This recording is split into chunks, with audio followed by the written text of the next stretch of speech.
If you've been watching us this morning, we've spent all morning long here at Middendorf's in Tangipahoa Parish. It's a restaurant that is famous for catfish. It's been here for decades, since the 30s. Chef Horst Pfeifer and his wife Karen bought the place right after Katrina and expanded to a second location in Slidell a few years ago. Well, Horst did make a name for himself in New Orleans back in the 90s at his highly acclaimed restaurant, Bella Luna. It was on the riverfront in New Orleans. He closed it after Katrina, then bought Middendorf's and took it to a whole new level.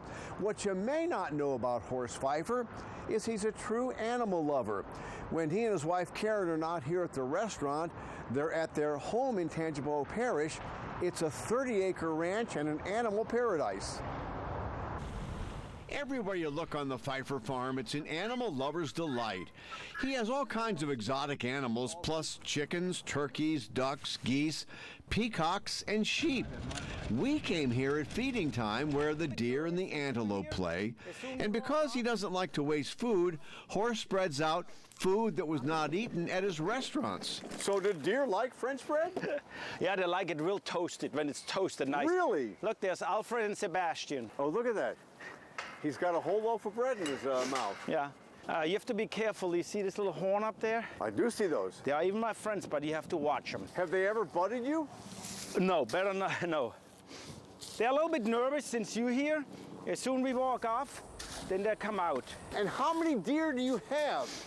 I have right now 38. I had 45, and in the fall, we took some of the males out. All right, so these are all the deer, correct? Well, I have antelope, I have sika deer. Sebastian is a sika, and then Alfred, where did he go? Okay, he's a fallow. All right, so that's an antelope? The one in the back, yeah. It's a lot of work taking care of this place, but for Horst, it's a passion and a stress reliever. This, what I do here, helps me so much to be at work. Being here, I do not know how I could make it the last 2 years without my service animals. Really? Yeah. And you call these your service animals? No, I call them their names or dinner. From there, it's off to the chickens and his other fine feathered friends. Horst likes to show off his eggs, so in this case, it is the eggs before the chickens. The Pfeifers have a lot of chickens and other fowl, not to mention turkeys, who Horst talks to. Gobble, gobble, gobble. All right, let me try it. Gobble, gobble, gobble. Yeah, I got it. It's pretty amazing walking around this place with Horst. It's like a paradise here, but there are still signs of damage caused by Hurricane Ida. There are plenty of massive trees that fell victim to the storm, twisted and pushed down by the force of nature. One of the biggest trees was this massive oak tree. So I always talk to this tree. You know, like he tells you, man, one day I want to cut this tree down. But Since Ida did it for you. So I can make this long table. After Ida, this sucker is laying there, and now I don't even know how to move him. Look how big it is. I know. Well, if you had cut it down, how would you have moved it? Hadn't thought about that. Well, it's just about a dream. You know, we all have dreams. From there, it was on to the sheep pen where Karen brings them out to us. A couple of them are pregnant, which is why they're sheared. You want to clean them before they have the babies. Oh, I see. Come here. They're really Come on. happy to see you. Come here. Come here. They're Hi, called, buddy. they're called baby dolls. How you doing? Come on, little monsters. Actually, out of all his animals, the sheep were the sweetest, which is kind of ironic because when we got into Horst's kitchen, he made us lamb chops. Horst, I'd ask you if you kind of miss the creativity you had at Bella Luna as opposed to frying catfish. Well, you have to be very creative to fry catfish, but just to let you know, if I want to be real creative, You come here to your kitchen. I come here to the kitchen and invite my friends over. You know, and I kind of thought when we came here today that you might have some catfish for us. I didn't realize we'd have the Bella Luna menu. And point of clarification, these lamb chops are not from here. Those lambs are sacred.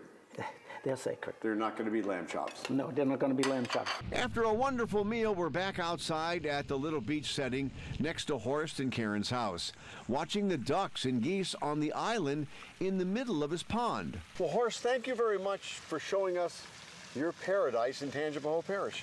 It is my paradise, and I tell one thing, it's very, very special. It is and it's special. nice to share this with friends, and when they come out from the city, they don't realize, you know, what's out here in Tangipahoa. If I'd have known it was this good, I'd have come a long time ago when you invited me. And it really was beautiful out there. One of the things I admire about Karen and Horst is they're both so talented. Yeah. And the things they do and just so busy all the time. Karen is a bit of a she's a bit camera shy, Yeah. but she is a skilled weaver. She has 2 looms at her house. She even wove this massive chandelier in their living room. That's a project that took her 4 years to complete. Wow. And you mentioned the looms. Okay, there's an options weaving center in Hammond that she donates a lot of her time to. She's donated looms, materials. She goes and helps them. They just do so much in the community that people don't even know about. I hate people like that. They just make me look like such a sluffer. You look like a sluffer Anyway, by yourself, myself. Eric. Anywho, they are phenomenal. We're They excited really to are. be here today. But